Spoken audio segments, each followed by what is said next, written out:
सुप्रभात विद्यार्थियों। आज हम पढ़ने जा रहे हैं सुल्ताना रज़िया के बारे में। सुल्ताना रज़िया, जिसके बारे में आपको पिछली कक्षा में बताया था कि वह सुल्तान इल्तुतमिश की पुत्री थी और अपने योग्य पिता की योग्य पुत्री थी।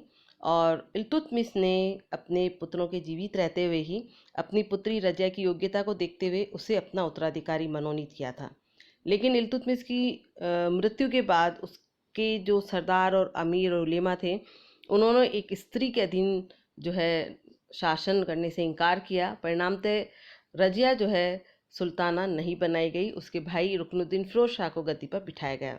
लेकिन उसकी अयोग्यता को देखते हुए दिल्ली के जो अमीर थे, सरदार थे, उन्होंने और जनता थी, उन्होंने रज़िया को जो है अपना जो है सुल्तान चुना और रज़िया जो है दिल्ली की गद्दी पर बिठाई गई।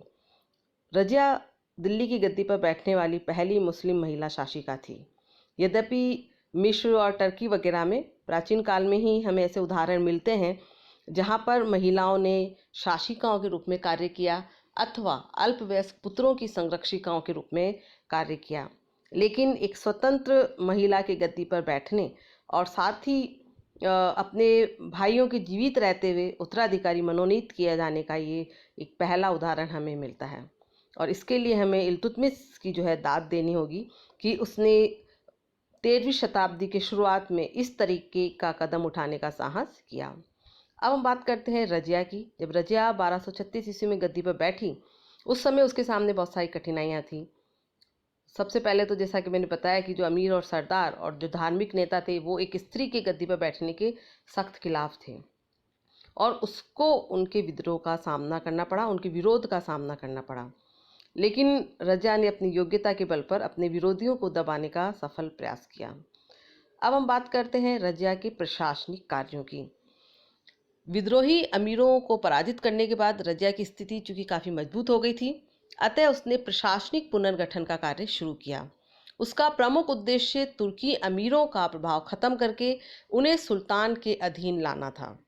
रज़िया ने तुर्क अमीरों को ये स्पष्ट कर दिया कि वह वास्तविक शासिका है और शासक के चयन व सत्ता के निर्देशन में अमीरों की कोई भूमिका नहीं है।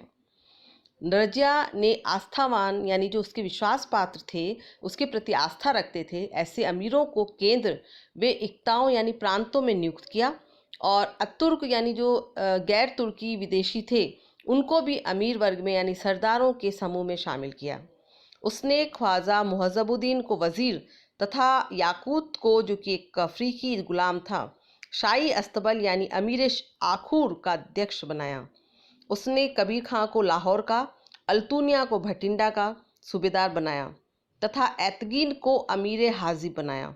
उसने पूरे राज्य में सफलता के साथ कानून व्यवस्था की स्थापना की, लेकिन अपने वफादार अमीरों का एक दल खड़ा करने और एक गैर तुर्क को उच्च पद देने के कारण उसका विरोध होने लगा और उसके जो प्रतिद्वंदी थे, जो सरदार उसके खिलाफ थे, वो एकजुट होने लगे।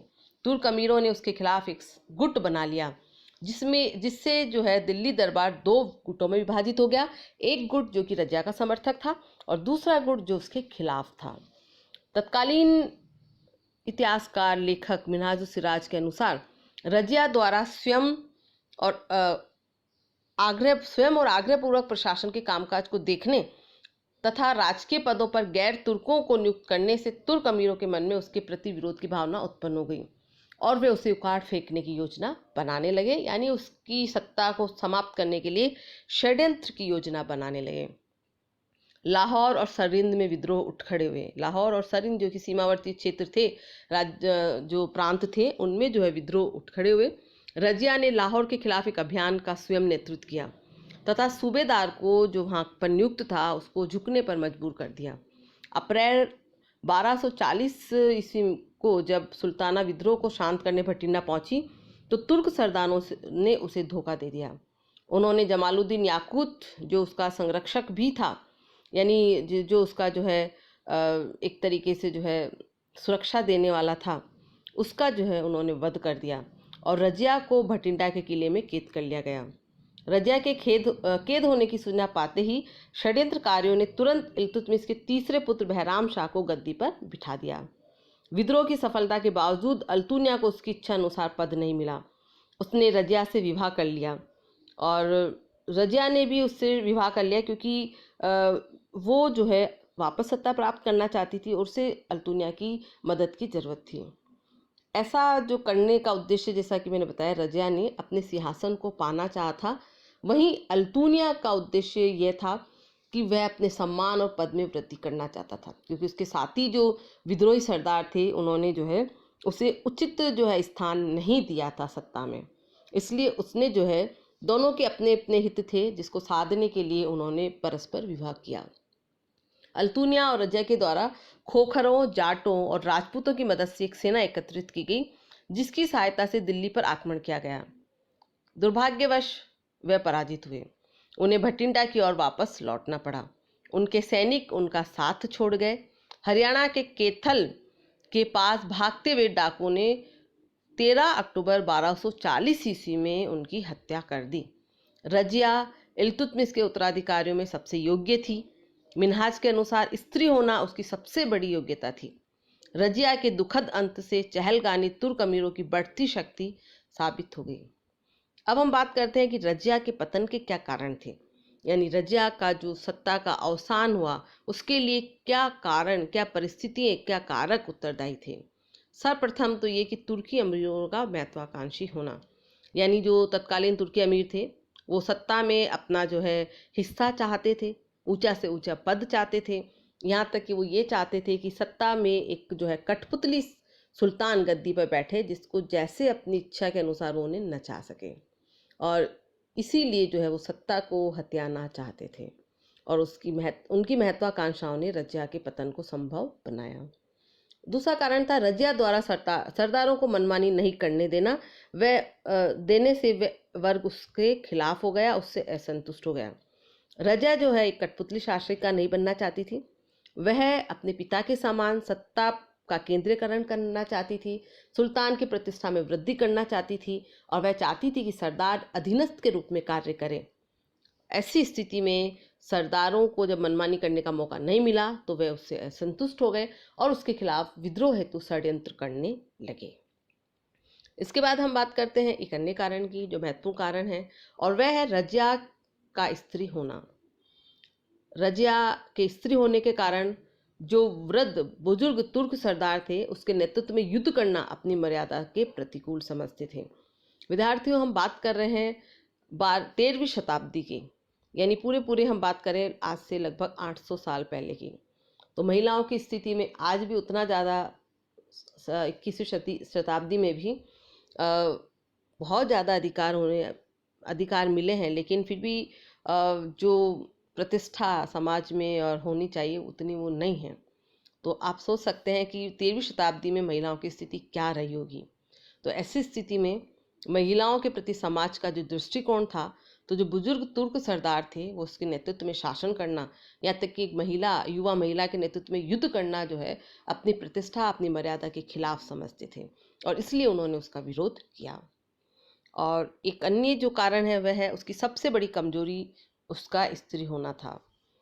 यूरोपियन इतिहासकार एल्फिंस्टन लिखता है कि उसकी विशेषताएं, वे गुण उसको इस कमजोरी यानी स्त्री होना से बचाने में अपर्याप्त रही।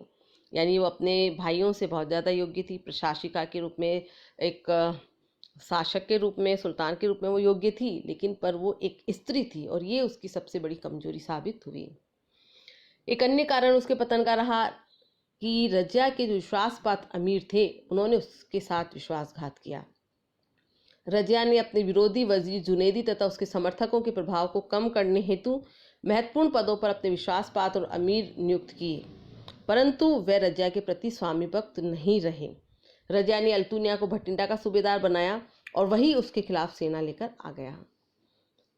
एक अन्य कारण है 40 गुलामों द्वारा सहयोग नहीं देना। इल्तुतमिश ने, विद्यार्थियों, देखा था हमने कि अपने प्रशासन में सहयोग के लिए 40 गुलामों का एक दल बनाया था, और ये 40 गुलामों का दल उसके जीवन के काल में उसका विश्वास पात्र रहा, लेकिन उसकी मृत्यु के बाद वह भी सत्ता में भागीदारी चाहने लगा, और उन चहलगानी जो है अधिकारियों ने, 40 गुलामों ने रजिया का साथ नहीं दिया, सहयोग उसको नहीं दिया, परिणाम थे वो अकेली पड़ गई। साथ ही एक कारण यह भी रहा उसके पतन का कि रजिया ने जो गैर तुर्क अबिसिनियन याकूत था, गुलाम था, उसके साथ घनिष्ठता जो है प्रदर्शित की, और इससे जो तुर्क सरदार थे वे नाराज हो गए, और उन्होंने जब रजा जो है लाहौर गई विद्रोह का पतन करने के लिए, समाप्त करने के लिए, विद्रोह का दमन करने के लिए, तो उसके साथ में जो याकूत उसका सहयोगी था, उसका विश्वास पात्र था, उस कड़ी को उन्होंने जो है हत्या करके समाप्त कर दिया। परिणामतः रजिया पूरी तरह अकेली पड़ गई। उसके बाद हम बात करते हैं कि रजिया ने जो है विद्रोह का दमन करने के लिए कठोर नीति अपनाई और प्रांतीय सूबेदारों का विद्रोह का दमन किया, और ऐसी स्थिति में जो अमीर थे वो सुल्ताना के खिलाफ हो गए। रजिया के पतन का वास्तविक कारण विद्यार्थी हम देखें तो वह यह था कि जो तुर्की अमीर थे वे शासन सत्ता पर अपना नियंत्रण चाहते थे, जबकि रजिया अमीरों को शासन सत्ता के अंतर्गत रखना चाहती थी। तो दोनों के जो है हित अलग थे। ऐसी स्थिति में रजिया का पतन हुआ। अब हम बात करते हैं रजिया का जो कार्य है, जो अल्पकालीन उसका 4 वर्षीय शासनकाल है, उसको देखते हुए हम उसका मूल्यांकन करते हैं। तो विद्यार्थियों, रजिया एक योग्य तथा साहसी शासिका थी। मिन्हाज कहता है कि वह एक महान साम्राज्ञी, प्रजा न्यायी, प्रजा उपकारी, राजनीति विशारद, प्रजा रक्षक और सेना नेत्री थी। उसने कूटनीति द्वारा अमीरों का दमन कर दिया था। सर्वप्रथम उसी ने तुर्क अमीरों की शक्ति को कम करने का प्रयास किया। इस दृष्टि से वह अलाउद्दीन और मोहम्मद तुगलक की अग्रगामी थी। मंगोलों के प्रति भी उसने राजनीतिक दूरदर्शिता का परिचय दिया और ख्वारिज्म के शासक हसन करलुक को सहायता देने से इनकार कर दिया। स्त्री होते हुए भी वह पुरुषोचित गुणों से परिपूर्ण थी। उसने पुरुषों के समान ही राजकार्य चलाया और सेनाओं का नेतृत्व किया, लेकिन स्त्री होने के कारण ही वे अपने अमीरों में लोकप्रिय नहीं हो पाई। प्रोफेसर हबीब और निज़ामी लिखते हैं कि इस तथ्य से कदापि इनकार नहीं किया जा सकता कि इल्तुतमिश के उत्तराधिकारियों में वे योग्यतम थी। वहीं डॉक्टर ए एल श्रीवास्तव भी कहते हैं कि किंतु उसके पतन का मुख्य कारण तुर्की सैनिक अमीरों की बलवती महत्वाकांक्षा भी थी। 40 गुलाम सुल्ताना को अपने ही हाथों कठपुतली बनाकर राज्य की शक्ति पर अपना अधिकार कायम रखना चाहते थे, लेकिन ये तो स्वीकार करना ही होगा कि वह एक योग्य शासिका थी। रजिया ने अपने सिक्कों पर उम्मदतुल मिसवा का विरुद्ध धारण किया। तो विद्यार्थियों, इस प्रकार हम देखते हैं कि इल्तुतमिश की पुत्री रजिया जो है दिल्ली की पहली महिला शासिका थी और अपने पद के योग्य भी थी, लेकिन तत्कालीन परिस्थितियों और सरदारों की महत्वाकांक्षा ने उसको अल्प जो है समय प्रदान किया और मात्र 4 वर्ष शासन करने के उपरांत ही जो है उसका देहांत हो गया। और लेकिन फिर भी ये कहा जा सकता है कि सुल्ताना रजिया जो है वो इतिहास के पन्नों पर अपनी योग्यता की वजह से दर्ज हो गई। धन्यवाद।